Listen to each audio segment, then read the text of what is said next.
pasamos al simbolismo. El simbolismo hemos dicho que hay el positivo, el de la clarividencia, sea como artista, como Max Estrella, o sea como persona con una gran percepción en todos los sentidos, que despierta admiración. Y en ese sentido querría comentaros algunos poemas de Rainer Maria Rilke, un escritor que nació en Praga, fue educado también como Stefan Zweig y muchos más, y Kafka, ¿no?, dentro del Imperio Austrohúngaro, pero escribió en lengua alemana, aunque también en lengua francesa. Es de esos escritores que a mí me admiran mucho, que también los hay, pocos, pero algunos hay, que consiguen escribir en varias lenguas. Él también vivió en Francia mucho tiempo. Y Rainer Maria Rilke también se interesó por la figura de los ciegos. Es curioso porque los que se interesan por este tema hablan bastante de ellos, ¿no? Misericordia en 2 ocasiones o más, Boero Vallejo también 2, Rainer Maria Rilke, como digo, tiene varios poemas sobre el tema, hablando un poco, por ejemplo, está el poema de La ciega, que habla de los problemas que tuvo esa mujer para superar el trauma, pero que luego ella es una mujer rica, porque percibe el mundo con todo su cuerpo, y es algo que Rilke pues admira y envidia, ¿no? Y cree que el artista, para ser un buen artista, debería ser capaz de tener la misma fuerza en el tacto, en el olor, en todos los sentidos, como tienen los ciegos, ¿no? Otras obras donde está este simbolismo positivo, por ejemplo, algunas de trasfondo más bien religioso, católico, como por ejemplo el dramaturgo francés Paul Claudel, en una famosa obra suya, La Anunciación a María.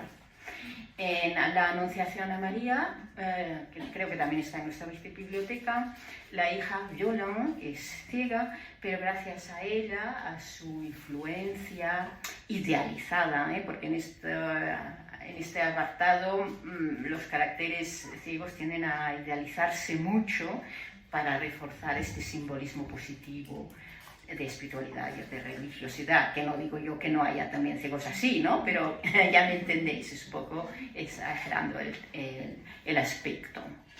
Entonces, Violan, en esta obra de Claudel, consigue que los conflictos familiares que hay pues se vayan resolviendo gracias a su bondad especial, ¿no? Y tiene un efecto transformador en los demás.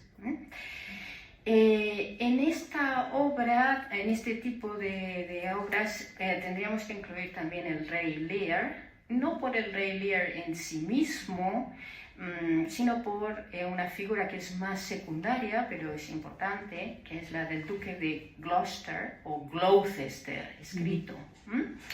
Este hombre, el Duque de Gloucester, ¿qué pasa? Bueno, pues era un poco vividor, ¿no? No pensaba mucho en cosas trascendentes, de hecho tiene un hijo legítimo y un hijo ilegítimo, entonces en la guerra que se entabla entre los hijos del Rey Lear y el mismo Rey Lear, provocada por la tontería del mismo Rey Lear, ¿no? Porque ya sabéis que al Rey Lear se le ocurre esa pregunta tan absurda de decirle a los hijos, ¿quién me quiere más? Como el que dice a los niños, ¿qué te quiere más, papá o mamá? No sé, tonterías, que luego, claro, acarrean grandes problemas, ¿no? Entonces, el Duque de Gloucester se mantiene fiel al Rey Lear, y los adversarios al Rey Lear cometen ahí una salvajada, arrancarle los ojos. Pero bueno, eso es bastante frecuente, por desgracia, en la literatura. Lo tenemos también en Edipo Rey, cuando descubre que todo el lío que hay ahí con su madre, que es su esposa, que ha matado a su padre, en fin, toda la tragedia de Sófocles, ¿no? Pues se arranca los ojos tal cual, ¿no? Y no solamente es una cosa literaria, sino que lo peor de todo, arrancar los ojos o cegar a las personas es una costumbre habitual durante muchos siglos. En la antigua, en el Imperio Bizantino, solía hacerse como al derrotar a un enemigo, pues le cegaban para que no pudiera seguir gobernando, ¿no? Esto lo veis en un gran libro que hay aquí, escrito por un compañero profesor de Valencia, afiliado también, Jesús Montoro Martínez, no sé si lo conocéis, que escribió una obra ingente sobre la historia de los ciegos, ¿no? Y ahí eso él lo documenta muy bien. Bueno, pues volvemos al pobre duque de Gloucester, que le han arrancado los ojos, ¿no?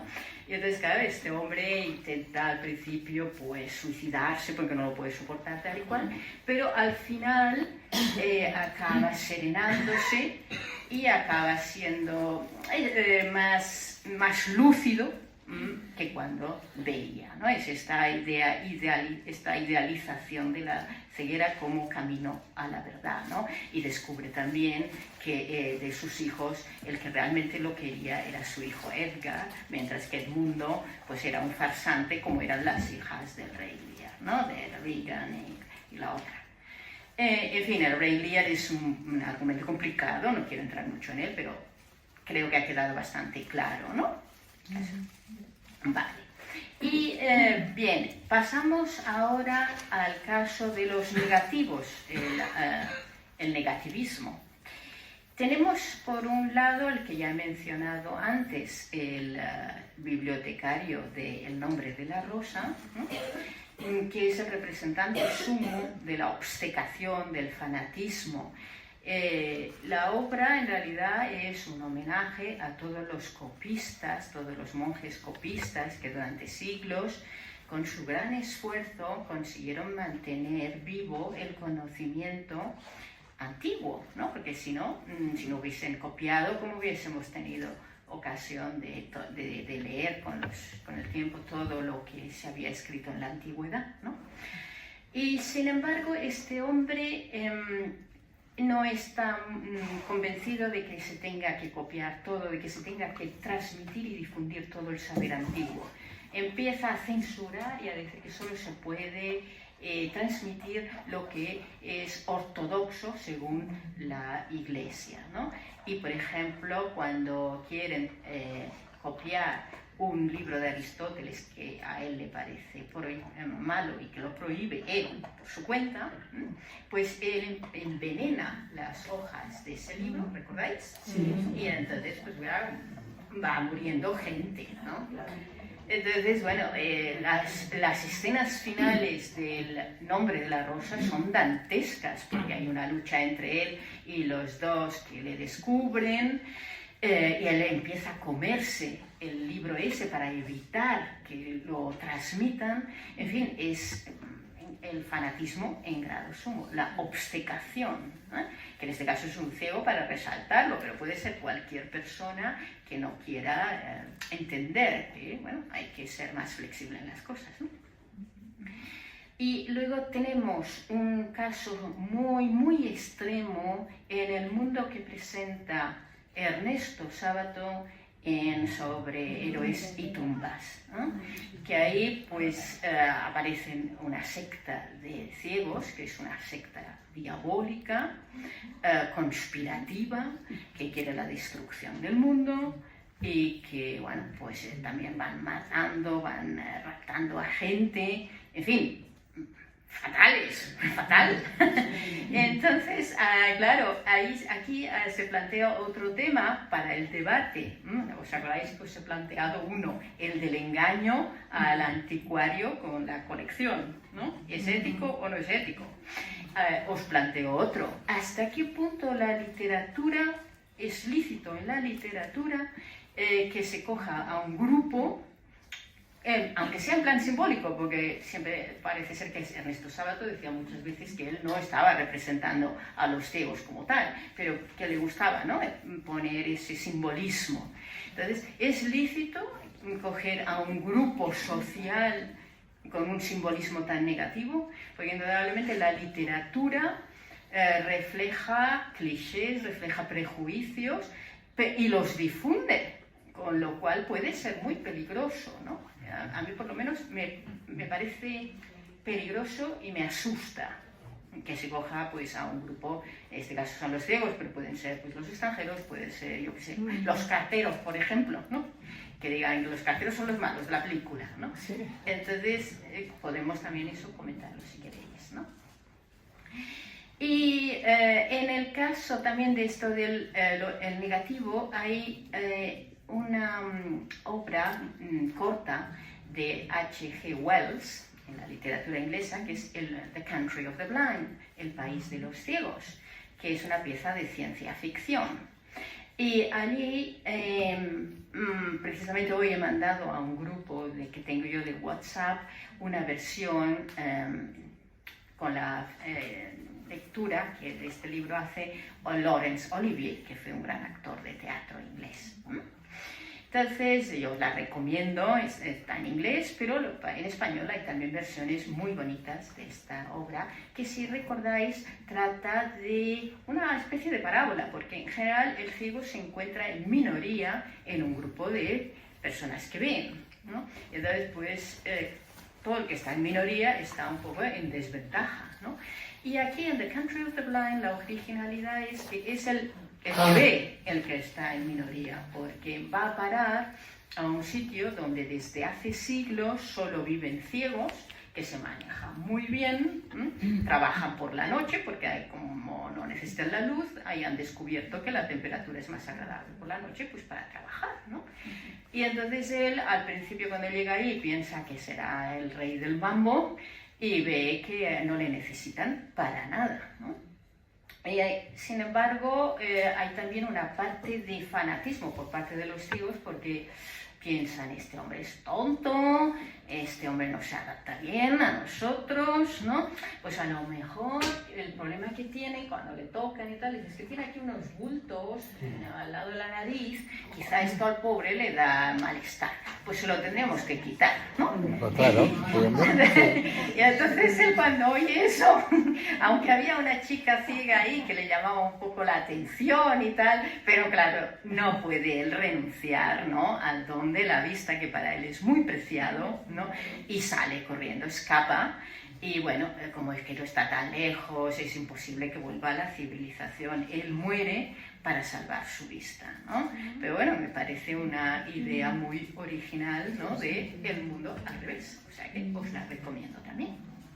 Primera lectura, en una lectura simple, básica, podemos decir, bueno, dos tipos de personas ante la misma discapacidad, pero va mucho más allá en la ardiente oscuridad, ¿no?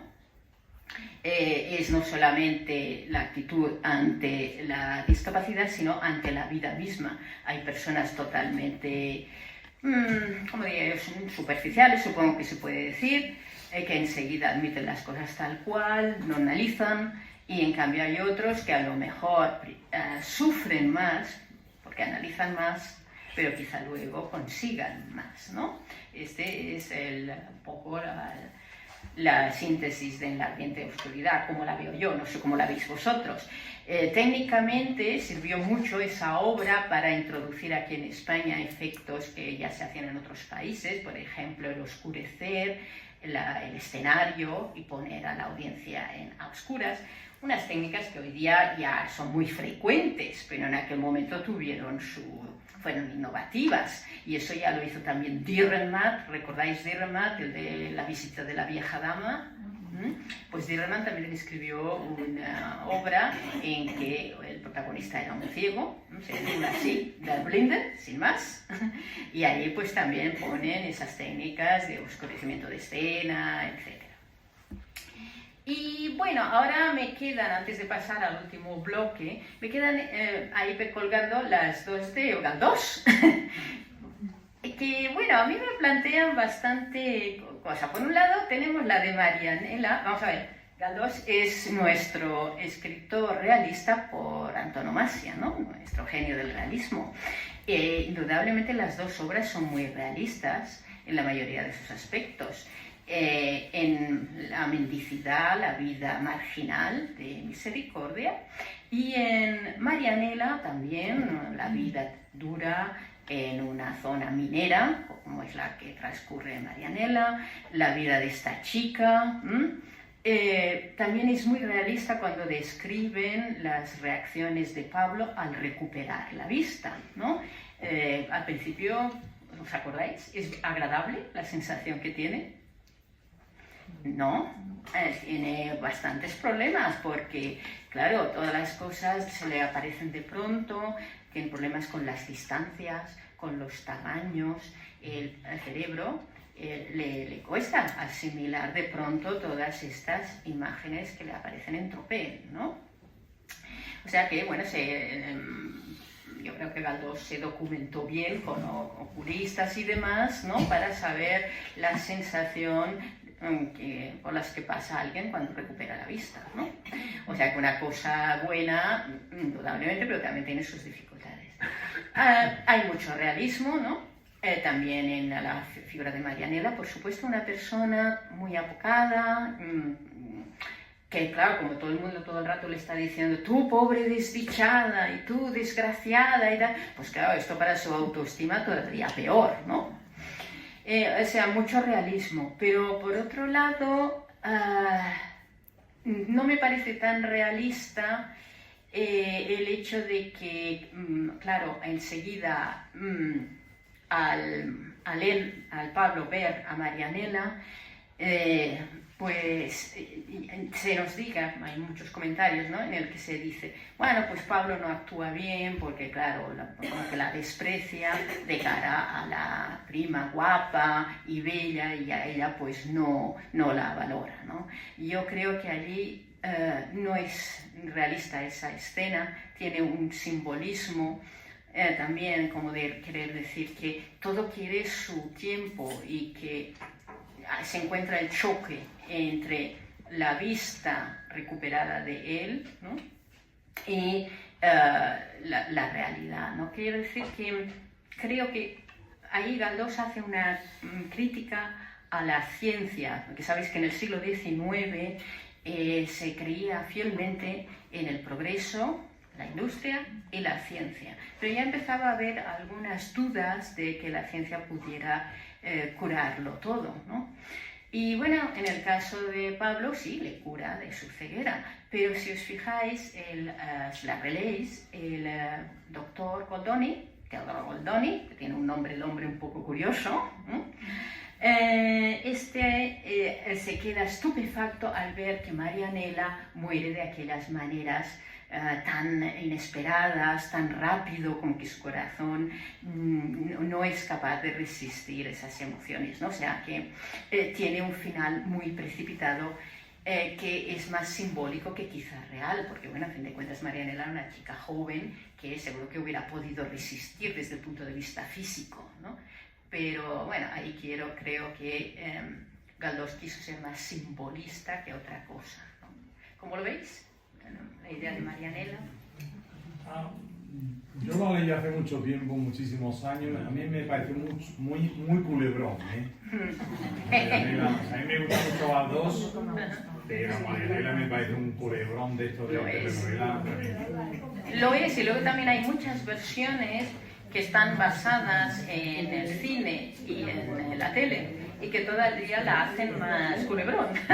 La película fue más horrible todavía. Sí, o sea que hay que tener cuidado con eso, ¿no?, con las versiones, ¿no? Pero bueno, el original es muy repetitivo, es un poco difícil de leer para un lector del siglo XX, ¿no?, porque son frases largas. Después también hay todo esto de, ya digo, la repetición de ¡ay, tu pobre desdichada!, ¿no?, para la Marianela, ¿no?, que para la mentalidad de hoy día dices, madre mía, qué manera de tratarla a esta chica, ¿no?, aunque tenga muy buena voluntad. El chico, Pablo, también es muy repolludo, con unas máximas, ¿no? Pero hay que tener en cuenta también que es un chico muy joven, muy inexperto, que quizás se cree que se lo sabe todo, y en el fondo él mismo después, al recuperar la vista, creo, y que ese también es el simbolismo, que se da cuenta de que no sabía nada ni de sí mismo, ni de cómo reaccionaría, ni de ella misma, ni de Marianela, por supuesto. Y creo también que cuando en la novela original él le dice a ella, pero Marianela, ¿no? Que le coge la mano, yo creo que con el tiempo sí él iba a aceptarla como era. Pero bueno, eso ya es anticipar y querer reescribir la obra, ¿no? Como ha mencionado el cine, quería hacer un comentario, porque haciendo un paralelismo, hay una obra, una película americana, claro, más de otro momento más adelante que la obra de Galdós, que se llama A Primera Vista, que la actriz es Mia Farrow, y cuenta una historia similar, que es de un chico americano, fisioterapeuta, que recobra la vista, y Mia Farrow se enamora del ciego, recobra la vista, y no acaba bien, ¿no? Si no la habéis visto, no... Bueno, ya he destripado, pero bueno, no acaba bien. Bueno, la cuestión que me recuerda a Marianela, porque realmente, claro, son momentos distintos y la cosa es más anterior, ¿no? Pero en el fondo es un poco lo mismo, ¿no? La misma historia, y me ha recordado porque yo simplemente digo que una vez que uno recobra la vista, después de mucho tiempo estando ciego, pues hay esa duda de qué va a pasar, ¿no? Y esta película, no que la busquéis a primera vista, es un buen reflejo, y según dice la película es un caso real. Y bueno, creo que es un paralelismo con Marianela para ver un poco esta tesitura de realmente a veces también cambiar lo que la vida te trae, a veces te da mejores vidas, otras empeora. Sí, efectivamente, en este caso, todo lo que tenía que haber sido un motivo de alegría para todos acaba siendo una tragedia, porque muere Marianela, Pablo y toda la familia pues se queda muy triste, en fin, un desastre todo, ¿no? Y en el caso de la otra obra de Galdós, de Misericordia, como ya he dicho, es muy realista, reflejando la vida de los mendigos, pero también la figura de Benigna es muy simbólica. Benigna no es ciega, es una persona que ve. Pero es, a mi modo de ver, como una representación del Cristo femenino en la tierra, porque es una persona muy abnegada, muy sencilla, muy cariñosa con todo el mundo, que tiene efectos muy beneficiosos para los que están en su compañía. Si recordáis, ella incluso llega a mendigar para salvar a su señora de la pobreza y del hambre, ¿no? Y a pesar de que son pobres, consigue hacerle la vida feliz, y es mucho más feliz la señora con ella que luego cuando ya es rica. Con Almudena pasa lo mismo. ¿Quién es Almudena? Si recordáis, Almudena es un mendigo ciego, uno de los muchos que hay en la novela, pero es un mendigo especial porque, a diferencia de los otros, tiene un mundo interior también muy curioso. Es como un poeta innato, es un músico innato, toca la guitarra, habla de su país de origen, que viene del Oriente, cuenta historias, y es el único capaz de comprender, de advertir el gran amor del que es capaz Benigna, ¿no? Y de su abnegación. Y se enamora de ella, pese a que, bueno, pues es una mujer ya mayor y probablemente físicamente sin ningún atractivo, porque nos la describen con una verruga, en fin, que no creo que fuera ninguna verdad, ¿no? Pero él ve su belleza interior, y gracias a ella él también se va transformando, porque era un hombre bastante iracundo y pertenecía al grupo de mendigos duros, mal genio, ¿no? Pero con ella al lado se dulcifica y tiene una vida mucho más feliz con ella. E incluso, bueno, ahí también un poco melodramático Galdós, a este hombre le echa encima también la lepra, ¿no? Para que no le falte de nada. Pero gracias también a la presencia y los cuidados de Benigna, que el nombre es también muy simbólico, pues los dos llevan una vida al menos serena, tranquilos, él se va curando, y bueno, pues están un poco marginados de la sociedad, viven fuera de la ciudad, ¿no? Pero a diferencia de los demás son felices. O sea que hay también como un simbolismo ahí, ¿no? De que lo importante es actuar con ética y con moralidad, y eso tiene un efecto transformador en todos, ¿no? ¿Qué tal? ¿Cansados? ¿Estáis bien?